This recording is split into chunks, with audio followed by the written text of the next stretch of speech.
Here we go. We begin this morning with late breaking news. The Senate has just approved a stopgap measure to prevent a government shutdown. The continuing resolution now heads to Joe Biden's desk for his signature. Once again, Washington narrowly averted a shutdown, which would have furloughed government workers days before Christmas. This was the third continuing resolution that got voted on. The first was a 1,547-page bipartisan bill meticulously crafted by Speaker Mike Johnson, but it was rejected at the 11th hour by Elon Musk, who wanted the debt ceiling lifted now so Biden would be blamed for adding to the debt when Trump becomes president and gives tax cuts to the wealthy. Right now, the U.S. national debt is approximately $36 trillion, and it's continuing to climb. It will, if we allow these tax cuts for the wealthy to go through, it will add 8 to 10 trillion more to the debt. This is what happens to Mike Johnson. He thought Donald Trump was his friend, but he's not. You make a deal with the devil, well, you are the devil. Mike Johnson, you made a deal with the devil, but you're the devil, so you got screwed. The new bill will keep the government running until March. It includes disaster relief, aid to farmers, but it doesn't touch the debt ceiling. Speaker Johnson said he cleared it with Trump and Elon Musk. That's who he's consulting with, Elon Musk. Johnson said Trump had no response to the third continuing resolution that passed, but President-elect Elon Musk, according to Mike Johnson, said the bill is the best we can do given the circumstances. I'll have more on Mike Johnson's tenuous grasp of his speakership later on in the show. The FAA yesterday banned unmanned drones in 22 New Jersey cities. This now gives the United States government permission to use deadly force to take down any unmanned drones perceived to be a security risk flying over these 22 towns in New Jersey. So they'll use deadly force on unmanned drones. How can something be deadly if it's unmanned? The ban is designed to protect power stations, airports, docks, military installations, and some fat bastard with a white beard and a red suit sneaking down chimneys to do God knows what with kids. I don't even want to think about it. Starbucks baristas are officially striking stores in Los Angeles, Chicago, and Seattle this morning. Workers United represents baristas in 525 American Starbucks stores. The union says the walkout will spread to hundreds of stores by Christmas Eve unless Starbucks management begins negotiating a new contract in good faith. Workers United authorized the walkout after Starbucks offered no wage increase. All management proposed was the possibility of a 1.5% increase sometime in the future. Inflation is what now? 3%? Maybe a 1.5% increase a year or two from now. The New York Times reports this morning that Starbucks, the average hourly wage at Starbucks is $18 an hour. But a spokesman for Starbucks says if you qualify for health benefits at Starbucks, that $18 an hour is really worth $30 an hour. In other words, by providing health benefits, you're getting $12 additionally an hour. Now I'm going to be generous and say 1/3 of the perceived wages of Starbucks employees with benefits, that goes towards health insurance, right? They're saying you get an extra $12 an hour because we're giving you benefits, and that's worth $12 an hour. Think about this for a second, okay? Imagine what life would be like for workers and corporations if we had Medicare for all. The workers could easily get $30 an hour because they wouldn't be begging Starbucks for benefits. Dr. Renee Shi is an ER doctor and researcher. She writes in Forbes this morning that 100 million Americans, nearly 1 in 3 of us, can't pay our medical debt. 41% of adults here in this country are unable to pay for basic necessities because of healthcare debt.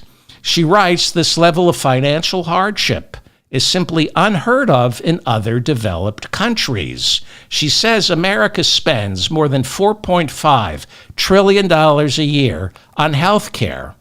Experts estimate that by eliminating health insurance companies with a single-payer healthcare system, we could save about $500 billion a year. This is the mop-up for December 21st, 2024. I'm David Feldman in New York City. Thank you so much for finding me. I believe it's the winter solstice. But this is, I'm fine. That's just a little cough. Hey, go to shopdavidfeldman.com and pick up a no-union-busting Starbucks coffee mug and then bring it into your local Starbucks for a refill. Federal Judge Mark Scarsi, a Trump appointee, presided over Hunter Biden's tax evasion trial and was just about to sentence him, but Joe Biden did what any father would do and issued a blanket pardon for his son. But Judge Scarsi disapproves of that pardon. Judge Scarsi, who was appointed by Donald Trump, said Biden is wrong for pardoning his son and attempting to rewrite history. Judge Scarsi said he objects to President Biden's pardon, and he objects to Joe Biden saying that the Justice Department singled out his son just because of who his father is. Judge Scarsi obviously doesn't approve of the way Joe Biden is raising his child. I guess Judge Scarsi thinks Joe Biden's a little too protective of his children. Judge Scarsi this week was sued by the parents of an underage teen who was assaulted and then hospitalized after attending an unsupervised party at Judge Scarsi's home. I'll give the judge benefit of the doubt and assume that party for underage teens was thrown by his children and not by Judge Scarsi. I'm just going to assume Judge Scarsi has children and that he's not throwing parties for underage teens. But then again, he is a Trump appointee, so who knows? Anyway, I don't know why Judge Scarsi is being sued. Isn't it perfectly legal to allow underage teens to drink in your home unsupervised if you're a federal judge? That's legal, right? Madam DA removed, at least temporarily. An appeals court in Georgia ordered Fulton County District Attorney Fani Willis be removed from her RICO trial, charging Donald Trump, along with 18 co-defendants, with attempting to overthrow the presidential election in Georgia back in 2020. 4 defendants have already entered guilty pleas, including lawyers Sidney Powell, Jenna Ellis, and Kenneth Cheesebro. Trump's lawyers accuse Fani Willis of having a romantic relationship with her lead prosecutor and therefore had what Trump's lawyers called a conflict of interest. This is what hundreds of millions of dollars in money for legal fees buys you. Fani Willis took several vacations with the lead prosecutor. She required round-the-clock protection due to all the death threats from MAGA supporters, so she and the lead prosecutor took some vacations together. Lawyers for Donald Trump said these vacations were inappropriate. The presiding judge in the trial ruled earlier this year that Willis could remain, but he ordered the lead prosecutor off the case. Trump's lawyers appealed that ruling, demanding that Willis not only be removed, but they asked for the entire trial to be transferred to a different venue, perhaps out in the suburbs, where Trump thinks he can get a friendlier jury. Willis, who was reelected in November by a landslide, said she is appealing the ruling. Thanks to Phony Willis, we have this mugshot of Donald Trump, which I put on a coffee mug over at shopdavidfeldman.com. Pick up a Trump coffee mugshot over at shopdavidfeldman.com. How's that for product placement? It's official. Last night, Joe Biden beat Donald Trump's record for most judges nominated and approved in a 4-year cycle. Biden outdid Trump by one judge. This now means 1/4 of all federal judges were appointed by Joe Biden. And that's significant since much of the battle against authoritarianism during the next 2 years, much of that battle will take place in our courts. And as Elizabeth Warren points out, most appeals never make it to the Supreme Court. So we can do battle. Biden picked 25% of the judges.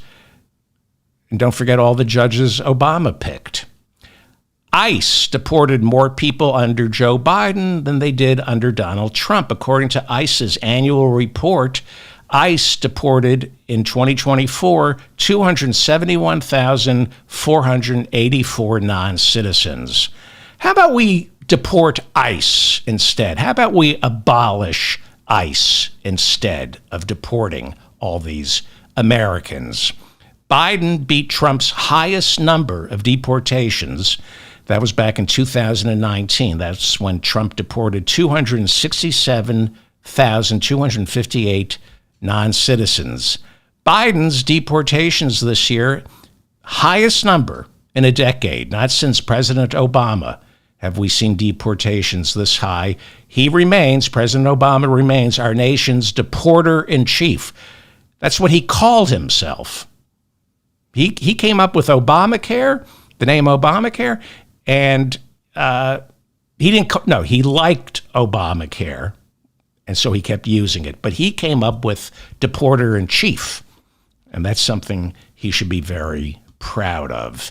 Trump's incoming border czar, Tom Homan, who was head of ICE during the first Trump administration. Tom Homan made the rounds of news networks this week, promising Trump's mass deportations start on day one. Homan, in direct violation of international law, is promising that 90% of all asylum seekers will be deported immediately. Under international law, you cannot deport anyone who enters this country seeking asylum. You have to provide due process. Appearing on Fox and CNN, Tom Homan said he will need $86 billion to carry out Trump's deportation promise. $86 billion. We could just pay them to leave. I think that would probably cost a whole lot less. Better yet, invest that $86 billion in building housing for the migrants so they can move to the hundreds of mid-sized cities in this country begging for people. Begging. Like Springfield, Ohio. Begging. Desperately in need of immigrants like those Haitians who J.D. Vance falsely accused of eating dogs and cats. We have a population implosion. You deport people, there'll be nobody to pay into this Ponzi scheme we call the American economy. Trump's soon-to-be Deputy White House Chief of Staff, Stephen Miller, who along with then-Director of ICE Tom Homan, designed the family separation policy during the first Trump administration. Stephen Miller insists it will cost more than $100 billion to deport these people. But Tom Homan, the new border czar, told CNN that he met with Trump at Mar-a-Lago last week, and they both agree $80 billion, $100 billion, whatever, that money will save the American taxpayer in the long run. He's saying that it's a bargain and a deal to spend $100 billion to deport undocumented Americans. We're going to make it back. That's what Tom Homan said. You got to spend money to make money, right? $100 billion, we're going to make it back. Absolutely, because once we rid this nation of all our undocumented citizens, everybody knows the cost of vegetables, food coming from farms and slaughterhouses, the cost of home building, the cost of hiring nannies, nurses, daycare workers. Once you start deporting all these undocumented people, the labor costs here in America will plummet. It's economics 101, supply and demand. Everybody knows this. When there are fewer people to perform jobs Americans won't, or is really the case, are unqualified to perform. Most Americans are unqualified to do real work. That's why we need the undocumented Americans.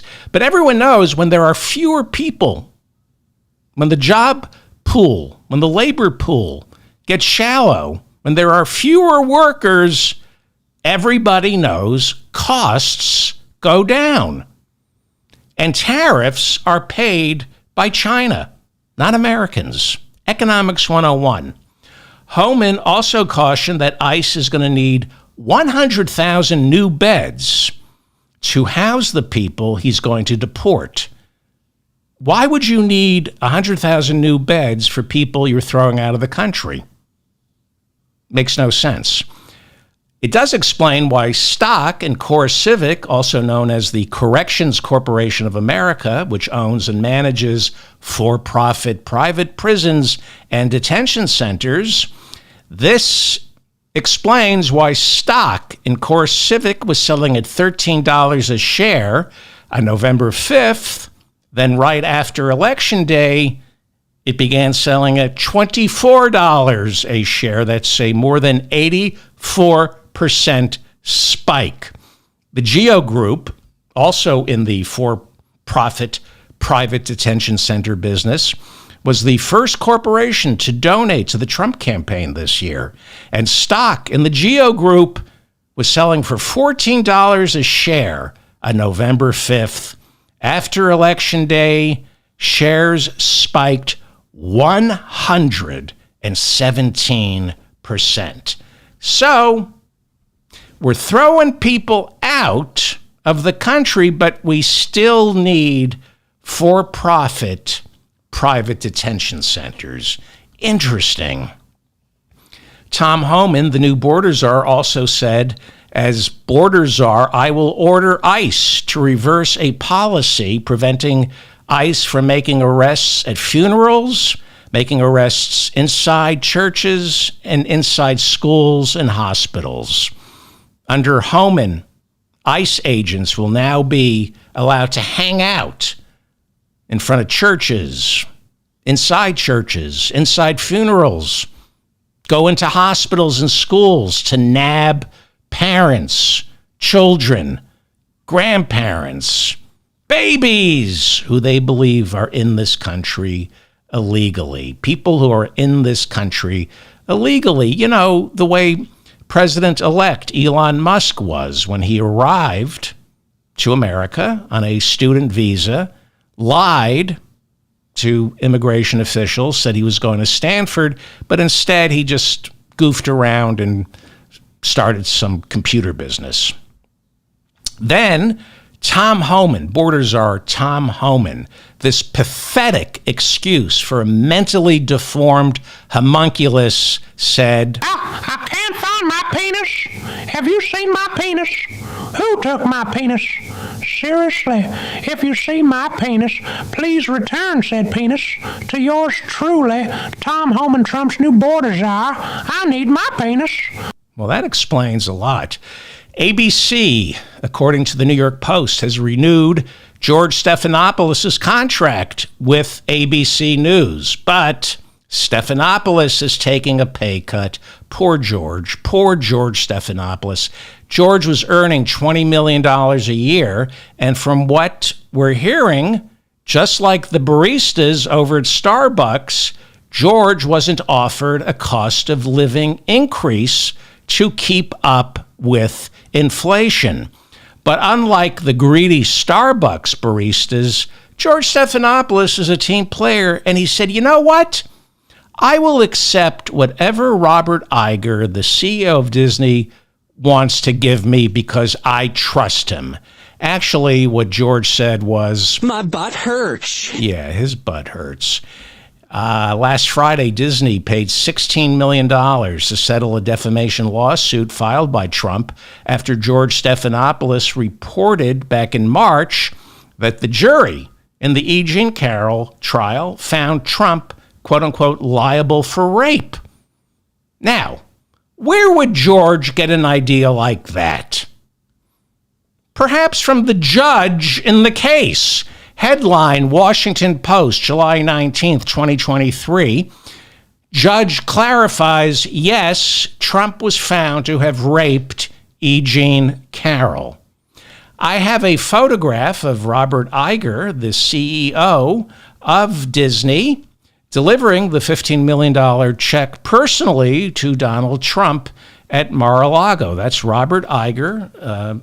Before handing Trump the $15 million, he rubs the lotion all over Donald Trump's chest and down under, while Iger is making a mental note to breathe through the nose when he goes below the sheets.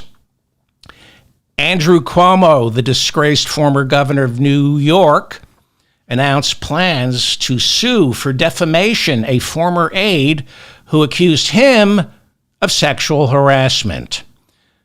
Why does that sound familiar? Cuomo, who does that remind you of? Cuomo was forced to resign 3 years ago after an investigation conducted by New York State Attorney General Letitia James concluded then Governor Cuomo had sexually harassed at least 11 female state employees, including the woman he's suing for defamation. The woman Andrew Cuomo is suing called Cuomo a textbook serial abuser. Her lawyer told reporters that the defamation lawsuit is part of the serial abuser playbook. She says, quote, there's a long history of using defamation lawsuits to silence and punish accusers of sexual harassment. The lawyer went on to say it was shameful that former Governor Andrew Cuomo chose to go down this path. Well, Andrew Cuomo says he's running for mayor of New York City in 2025. We have mayoral elections in 2025. He has been consulting with Kellyanne Conway, even though Andrew Cuomo's a Democrat. And apparently, I've been told that Kellyanne Conway told the disgraced governor of New York that if he wants to get elected mayor of New York City, he has to act boldly, just like somebody else. Who could that be? Who is he trying to be like? I don't know. I forget. It sounds like another politician, a Republican, suing somebody who accused you of sexual harassment for defamation, suing them for defamation. Sounds like somebody else. New York's mayor, Eric Adams, who is under indictment for bribery, was on hand Thursday for Luigi Mangioni's arrival in Manhattan to face both local and federal charges for the murder of a 50-year-old healthcare CEO earlier this month. There's the mayor of New York showing up for the arraignment like he's got nothing better to do. Actually, he's got nothing better to do. Mangione has been charged by the federal government with traveling across state lines to commit murder. If convicted, he could face the death penalty. He will also face trial in New York State for first-degree murder in the furtherance of terrorism. He's being tried as a terrorist. Now, legal experts say, if convicted, he will most likely spend the rest of his life in prison. He's not going to be executed. He will spend the rest of his life in prison. I don't know. Far be it from me to pass judgment, but it seems like killing an insurance CEO is a pretty inefficient way to get government-provided medical care. He's going to get government-provided medical care, but it sure feels like it was a convoluted way to go about it. Mangione arrived at the courthouse Thursday, greeted by supporters holding signs. He's got a fan club. They were holding signs that read, "Luigi freed us," unquote. Really? Because I just checked what health insurance is going to cost me next year, and I'm pretty certain I'm still an indentured servant. Mangione's lawyers are the husband and wife team of Karen and Mark Ignifilo, soon to be a Netflix sitcom, I'm sure, based on their lives, right? Husband and wife team defending Mangione. Both are former federal prosecutors. How'd you like to live next door to those two when they're arguing over whose turn it is to empty the dishwasher? See? The sitcom writes itself. They're very argumentative. The husband is also representing Sean Diddy, currently awaiting trial for sex trafficking. Nick Fuentes is a 26-year-old young man. He's the same age as Luigi Mangione. Nick Fuentes says he doesn't feel safe and has to find a new place to live after he was doxxed. He was doxxed immediately after the election by someone wanting to punish him for celebrating Trump's victory. He tweeted, quote, "Your body, my choice." Nick Fuentes calls himself a pro-Trump Nazi. Seems redundant. Fuentes is a renowned Holocaust-denying white Christian nationalist with a huge online presence, and he was instrumental in the Stop the Steal movement during the lead up to January 6th. He's a huge Trump supporter. He's a self-described Nazi, but Fuentes insists he's not a white supremacist since he's part Mexican. I'm a Nazi, but I'm not a white supremacist because I'm part Mexican. He's a little confused, which is why the equally mentally disheveled Kanye invited Nick Fuentes to join him and Donald Trump for dinner at Mar-a-Lago 2 years ago. Trump later insisted he had no idea who Nick Fuentes was, the same way he had no idea who David Duke was after the KKK leader endorsed him. But Trump knew who Ye was. He knew who Kanye was. Ye had already lost his deal with Adidas for making incendiary pro-Hitler comments. But he got to eat over at Mar-a-Lago. Well, Fuentes was arrested last month, charged with assaulting a 57-year-old woman named Marla Rose, who, after Fuentes was doxxed, she discovered his home address, knocked on his door, demanded an explanation for his hatred of women. Fuentes was then charged with throwing this woman down a flight of steps, smashing her phone, and then pepper spraying her face. He will appear in court next month. Well, she wanted an explanation for his hatred of women. Not a good idea to knock on the doors of Nazis. Let's stay safe, people. Let's keep our eyes on the prize. Nick Fuentes is a mosquito.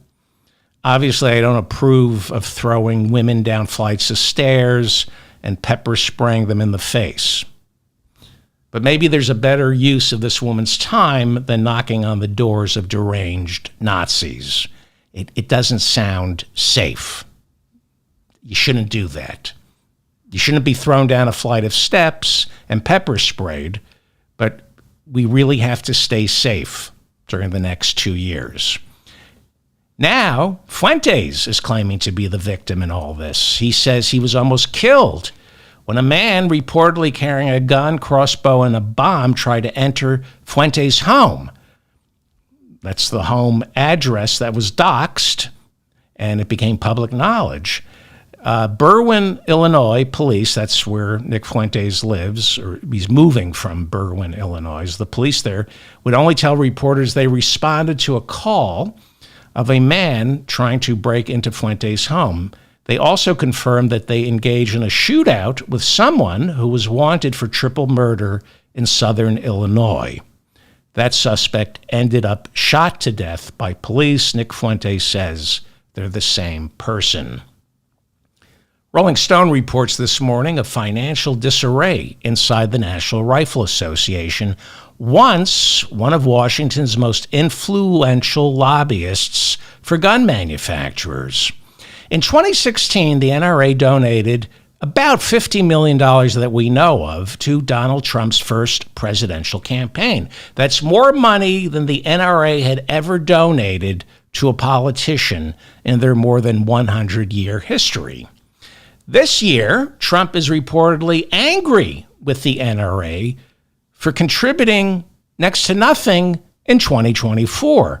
But according to new reporting in Rolling Stone this morning, there is no money left for the NRA to donate because everyone and everything coming into contact with Donald Trump eventually ends up broke and broken. He keeps going. But everyone else, everyone around him, eventually falls to pieces. Be interesting to see how this plays out for Elon Musk. But back to the NRA, broken. Once the most formidable lobbyists in Washington, they got into bed with Trump. Now they're ruined. 3/5 of the NRA's $72 million investment portfolio had to be sold off this year. After a New York jury, they had to sell it off after a New York jury found its leader, Wayne LaPierre, civilly liable for stealing millions from the NRA, which is a nonprofit charity. Yes, that is, by the way, another win for New York State Attorney General Letitia James. Wayne LaPierre quit as head of the NRA earlier this year before the trial began. He admitted to spending tens of millions of dollars on vacations, tens of millions of NRA dollars on vacations, private jets for him, private jets for his wife, for his niece. He admits to blowing hundreds of thousands of dollars on Italian suits, hair and makeup for his wife, home security, maintenance at his home. We also learned in the trial, and I'm not making this up, Wayne LaPierre is not only terrified of getting shot, he's also terrified of guns. Doesn't like to be around guns. Gets nervous around them. And they've tried to make promo videos of him hunting. He's not only a bad shot, he doesn't like touching guns. Also proof that there is a God, Wayne LaPierre is suffering from severe Lyme disease, which lawyers said spread to his brain. Lyme disease is often spread by deer.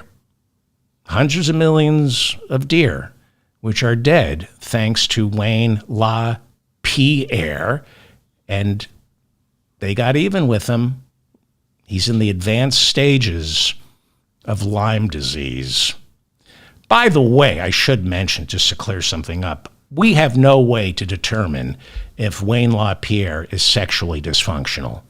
There has been no reporting on Wayne LaPierre's sexual dysfunction. That is to say, since there's been no reporting, we don't know if Wayne LaPierre is sexually dysfunctional, since there's been no reporting that I can find on whether Wayne LaPierre is sexually dysfunctional. So, as of this morning, I can neither confirm nor deny Wayne LaPierre's sexual dysfunction. We just don't know.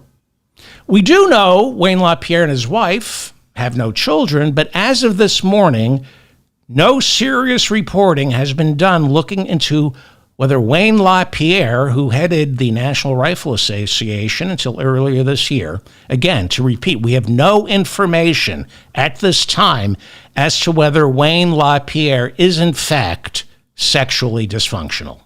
Again, to repeat, nobody knows if Wayne LaPierre has a working penis. And I just want to say, I have no idea. Absolutely no idea if Wayne LaPierre has a healthy libido. In fact, this is the first time I'm hearing of it.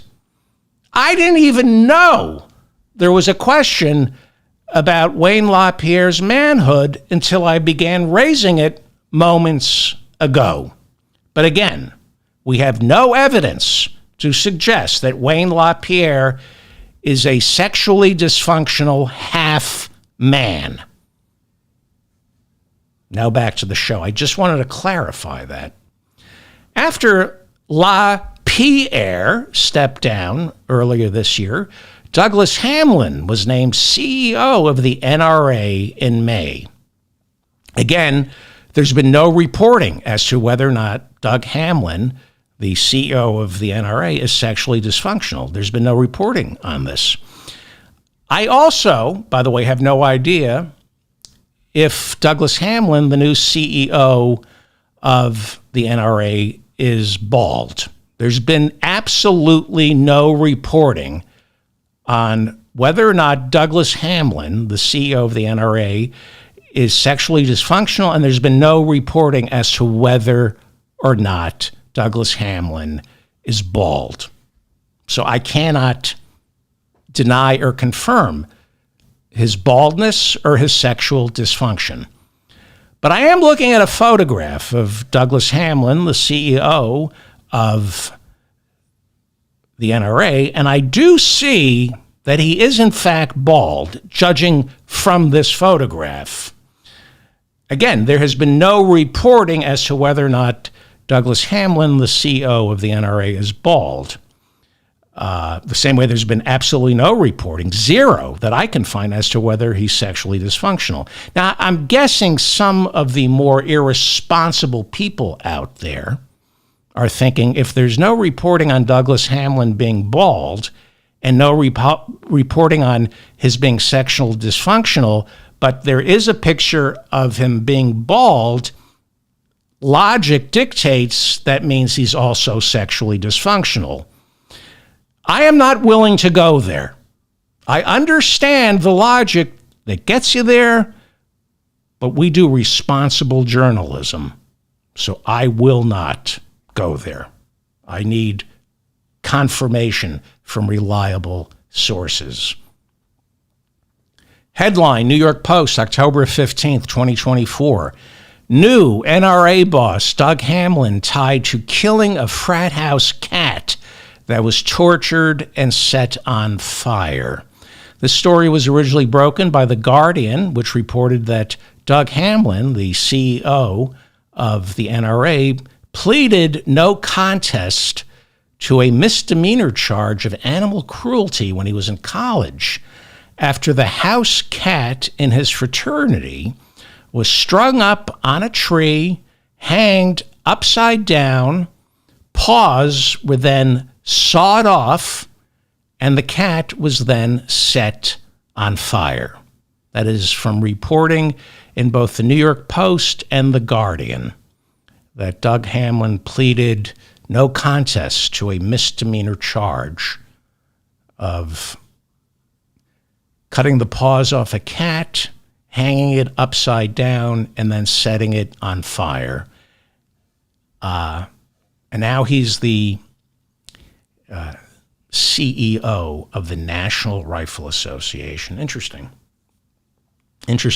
Jeffrey Dahmer used to hold magnifying glasses over ants. He used to burn them as a child. And some people said, that doesn't taste right. But hey, we all do crazy things in college, right? There's some things I did. I experimented in college. It's kind of embarrassing. You're finding yourself. Often, you try things that maybe your church doesn't approve of in the sack, or you take the cat in your frat house, cut off its paws, hang it from a tree, and set it on fire. Everybody in college, you're finding out who you are in college. By the way, an 18-month investigation by Democrats sitting on the Senate Finance Committee released a report in September. There are bad people in this world. There are really bad, evil people in this world.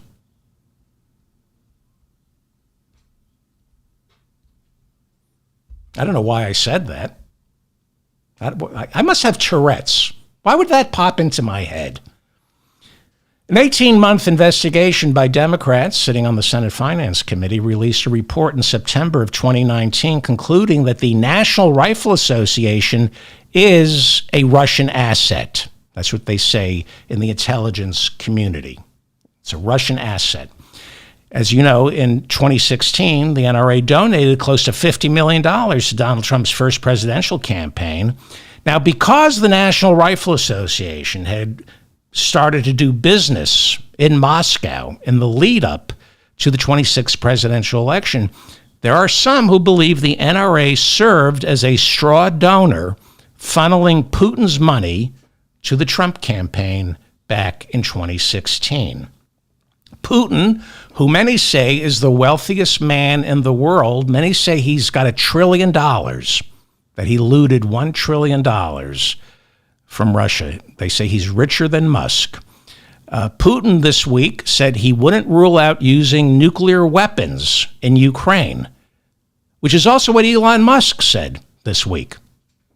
Actually, Elon Musk said he wouldn't rule out using nuclear weapons on Americans, I believe. No, he didn't say that yet.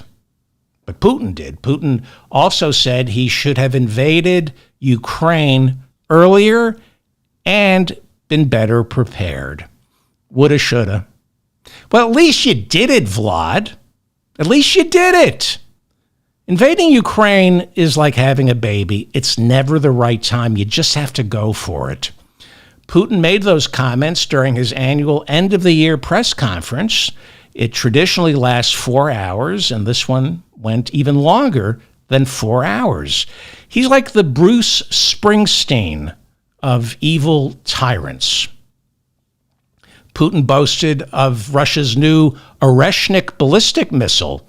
Putin then challenged Ukraine to what he called a high-tech duel to see if Ukraine's anti-ballistic missile defense system can shoot Russia's Oreshnik missile out of the sky. Asked about the challenge of a high-tech duel, Ukrainian President Volodymyr Zelensky called Putin a quote-unquote dumbass, unquote. I'm not making this up. Called him a dumbass. Language, Vladimir. Language. Please. Please. Reuters reports that 1,000 North Korean soldiers have been wounded, 100 killed, fighting in Ukraine on behalf of Russia. Trump reportedly told anonymous sources this week that when he takes office, Zelensky better be ready to make a deal with Putin. Some sad news this morning. One of Russia's top lieutenant generals was killed in a Moscow bombing. Lieutenant General Igor Kirillov was head of Russia's nuclear, biological, and chemical weapons department.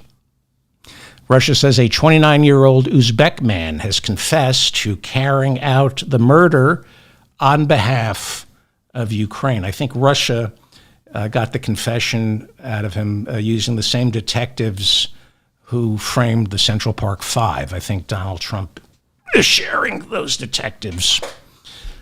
Well, I shouldn't.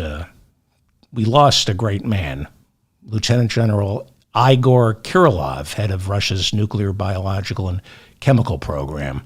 Air Force Major General Pat Ryder, he's a Pentagon spokesman, said the American military played no role in the killing of the Russian general. During the press conference that Putin held, his more than 4-hour press conference, he said he has not yet spoken with Syrian leader Bashar al-Assad, who is now living in Moscow after hightailing it out of Syria earlier this month when his people decided all those mass graves weren't cute anymore.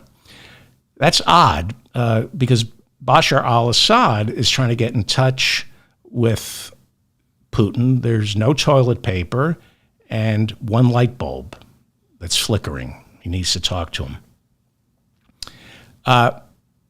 Putin, during the press conference, said he's in talks with the new Syrian leaders to see if Russia can maintain 2 naval bases in the region.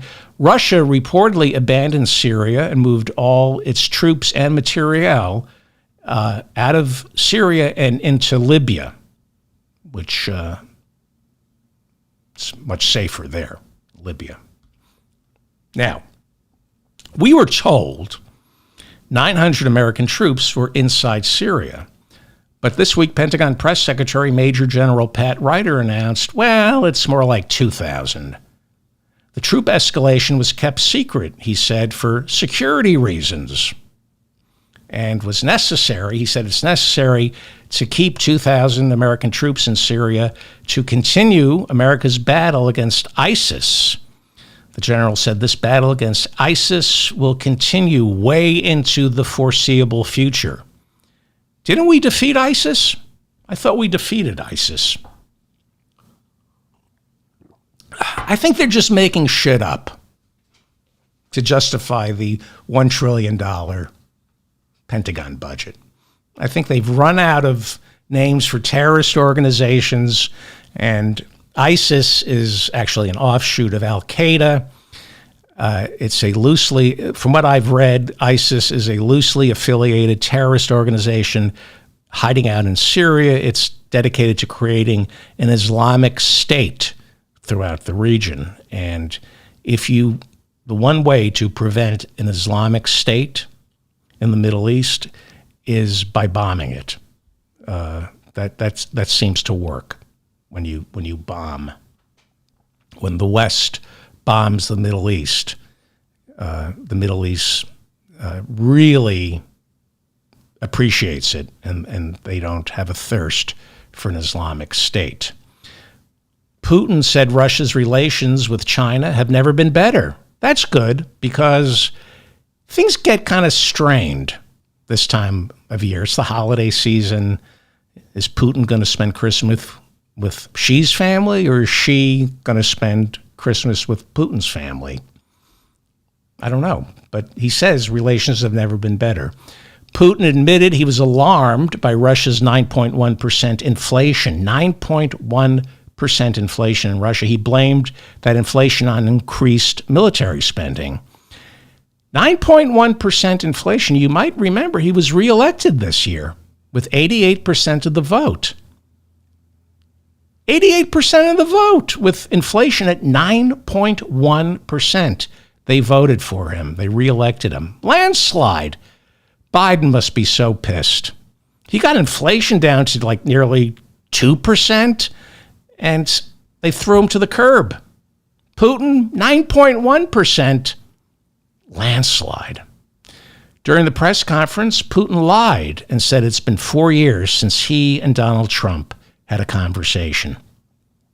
Well, technically, he's telling the truth. Putin and Trump don't have conversations. Putin talks, and Trump listens and writes everything down, takes orders. Those aren't conversations.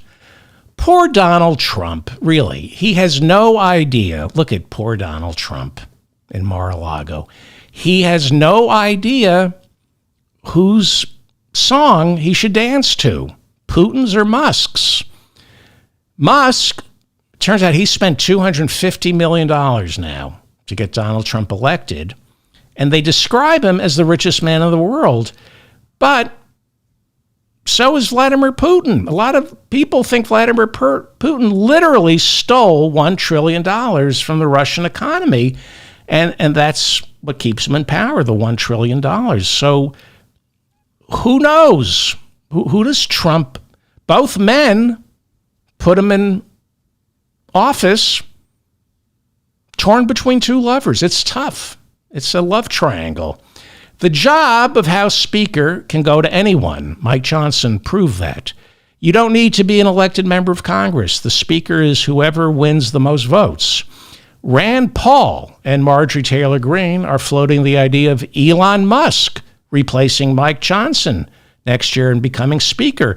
Musk was asked this week what he thought about the idea of becoming Speaker, and he smiled and said, I don't know, what do you think? So he's not rejecting the idea. So while there's talk of making Elon Musk the next Speaker of the House, I'm a conservative. I say we go with Putin. We need to be careful here. Putin is richer. That will give us more stability. He's richer than Musk. And Putin already knows how to order Republicans around. He's been doing it since 2015. You got to go with someone with a proven track record. Plus, Elon Musk is already president, and I don't think the Constitution allows him to also be Speaker. This week, Musk killed that bipartisan continuing resolution, the one Johnson and the Democrats ironed out before Musk and Trump killed it. Musk just flat out lied. He just lied about it. I'm not making this up. He said the bill included a 40% pay raise for members of Congress. So he was just lying with abandon. This isn't true. He went on Twitter and said, do not vote for this bill. It has a 40% raise for the members of Congress. No, it was a $4,500 raise. He said it included $60 billion for Ukraine. Not true. Not true. He said the continuing resolution also had $3 billion for a new stadium in Washington, D.C. You can't have that. Black people live in Washington, D.C. He lied and said this continuing resolution included mask and vaccine mandates. Just a lie. He said it included funding for bioweapons labs. He said it prevented an investigation of the January 6th committee, that you wouldn't be allowed to charge Liz Cheney with a crime if you pass this continuing resolution. And then Musk also threatened to primary Democrats and Republicans who vote for this bill. He's not only now warning Republicans who voted for that continuing resolution, they will be primaried. Musk is also threatening to primary Democrats by running moderates. By the way, this is all true. This is all true. This isn't Donald Trump. This is Elon Musk threatening to primary Republicans, and now he's threatening to primary Democrats. He's going to run moderates against Democrats. And the first Democrat, I'm not making this up, the first Democrat, Elon Musk, is threatened to primary is Democratic Congressman Richie Neal of Massachusetts, who Musk said he wants to get rid of because he said this guy is, quote unquote, a jackass, unquote. Well, Elon Musk, if you're looking to run a moderate against Richie Neal, then why don't you run Richie Neal against Richie Neal? Because Richie Neal already is a moderate Democrat, you jackass. You know, maybe one time he read, maybe one time he was smart. How can you be smart if you're hanging out with Donald Trump? You need to be reading a couple of hours a day, not hanging out at Mar-a-Lago smelling Donald Trump's farts. Elon Musk has become a stupid, willfully ignorant liar. In other words, he's turned in to Donald Trump. Just like Putin, Musk has begun funding ultra-far-right politicians all over the world. He has a taste for authoritarianism. Reuters reports that Musk is now backing Germany's far-right Alternative for Germany Party. That's what they're called, the Alternative for Germany Party, also known as the AfD. He calls it Germany's savior. This is what we need. White Christian nationalists taking over Germany. On Monday, and this is a real picture, I swear to you, this is a real picture. On Monday, Elon Musk, Nigel Farage, and Nick Candy, who is Reform UK's treasurer, they met at Mar-a-Lago on Monday. Farage is the far-right British nationalist who was behind Brexit, a racist. And behind them is an actual photograph, a portrait of Donald Trump that he won at a charity auction, and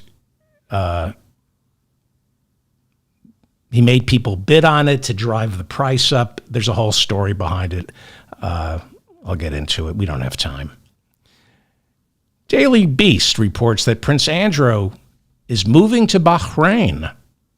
Prince Andrew has had it with his brother, King Charles. King Charles didn't invite him to Sandringham for Christmas, and King Charles is trying to evict Andrew from the Royal Lodge, a 30-room mansion that Prince Andrew shares with his ex-wife, Sarah Ferguson. And because the Windsors have cut Andrew's salary, the home is reportedly in disrepair. Andrew was stripped of his royal duties by his mother when Buckingham Palace agreed to settle a lawsuit filed by a woman who at the time was 17. She was 17 and was trafficked by Jeffrey Epstein 3 times to have sex with Prince Andrew. It's horrible. I should point out, though, just 17 is not illegal in Britain. It's illegal to be It's illegal to traffic women 17, whatever age. But one of the things he's been falsely accused of is, I guess it would be statutory rape. 17 is not illegal in Britain. Just thought I'd mention that. Jared Kushner. You got Andrew moving to Bahrain, and Jared Kushner's private equity firm has raised an additional $1.5 billion from Middle East countries, oil-rich countries like Qatar and Abu Dhabi. That brings the grand total to $3.5 billion that Jared Kushner, Trump's son-in-law, has received from Saudi Arabia and other oil-rich nations. And yet, Kushner has returned zero on the investments. Zero. It's been like 2 or 3 years. He's paid himself more than $100 million in management fees, but he hasn't even returned so much as interest on the $2 billion he was given 3 years ago. That's according to the New York Times and Ron Wyden, Senate Finance Chair. Well, we're going to wrap it up. How are we doing on? We're going to wrap it up. It's Christmas. It's the holidays.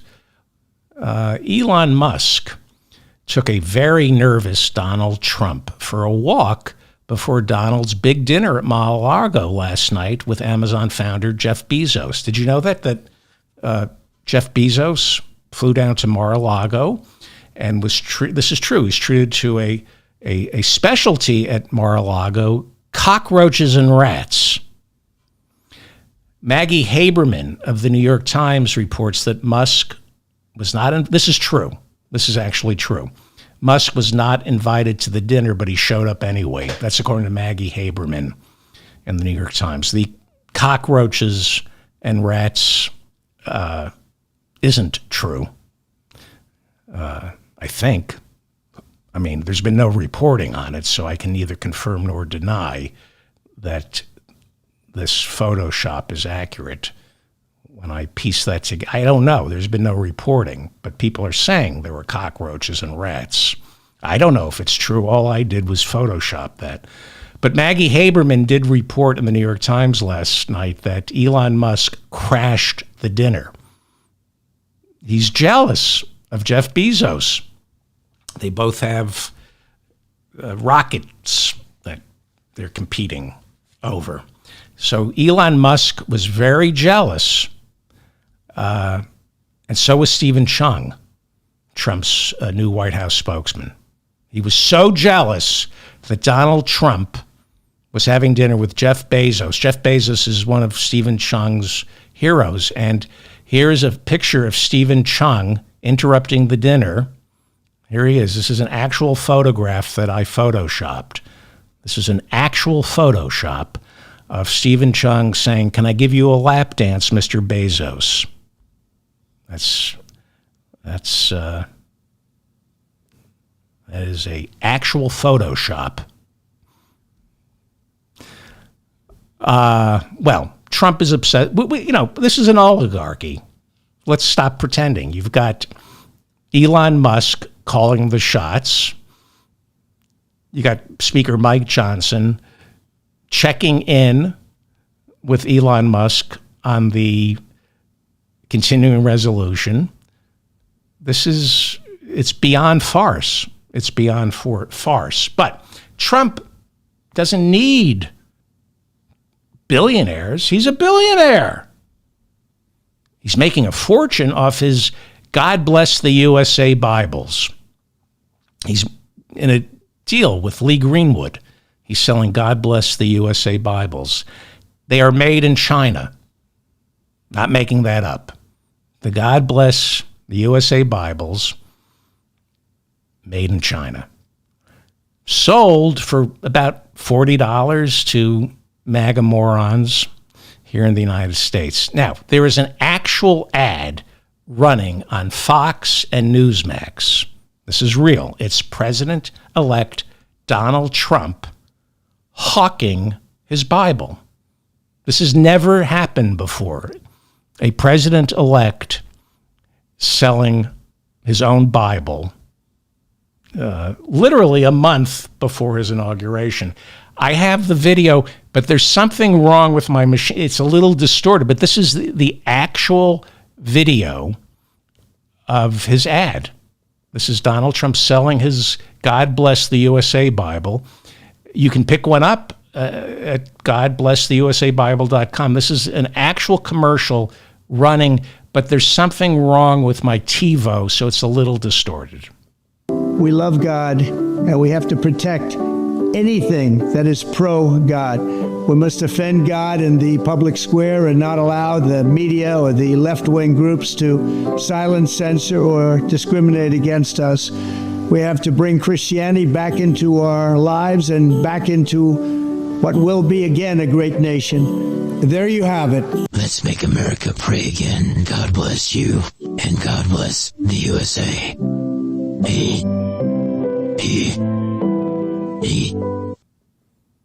Again, I apologize. There's something wrong with my TiVo, so it got a little distorted. But that is an actual commercial that he's doing. I'm David Feldman, reminding you to stay strong and protect the weak. Thank you to Bob and Mila in the chat room. I think Leonard is there as well. Thank you for watching this. This is all I've got. People are saying, are you taking Christmas week off? Yeah, I'm just going to stay in my room and watch a moth die. That's my Donald Rickles impersonation. I don't do impersonation. Actually, I do impersonations. I just don't like doing them on the show. What else? Please leave a comment. I read all your comments. If I made any mistakes, like doing this show, let me know. No, if I got anything wrong, please subscribe to my newsletter. Please subscribe to this channel. Please like this episode. Please go to shopdavidfeldman.com and pick up worthless garbage over there. Brush your teeth. Shower. Please, floss. Change your socks.